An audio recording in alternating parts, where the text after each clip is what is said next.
Сәлем, қайырлы күн достар. Бүгін сіздермен дәл осындай керемет қытырлақ болып шығатын вафлидің рецептімен бөлісетін боламын. Видеоны жоғалтылмас үшін алдымен каналыма подписация жасап, қоңырау белгісін басып қойды ұмытпаңыздар. Міндетті түрде жасап көріңіздер. Қане бірге жасап көрейік.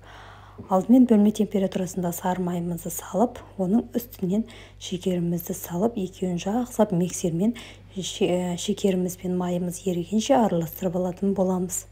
Достар, керекті ингредиенттерді осы видеоның төменгі жағына жазып қалдыратын боламын. Міндетті түрде сол жерден қарап жазсаңыздар болады.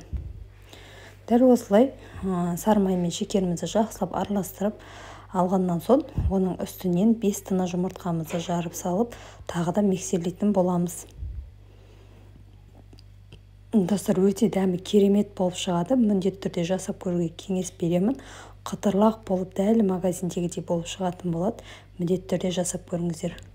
Осылай 5 тына жұмыртқамызды салып, тағы да ары қарап миксерлеп, бір келкі масса болғанша миксерлеп алатын боламыз.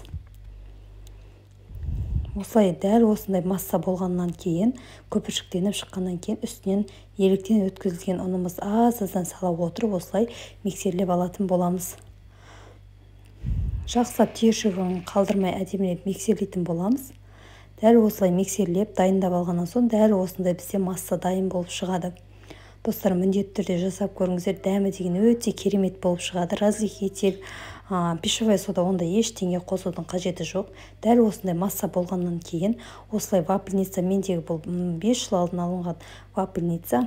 Енді дәл осындай вафельницаға бір ас қасықтан осылай массамызды салып, осылай бетін жауып қоятын боламыз. Өзі пісетін уақытында жасыл цветі жанады. Міне дәл осылай болып пісіп шығатын болады.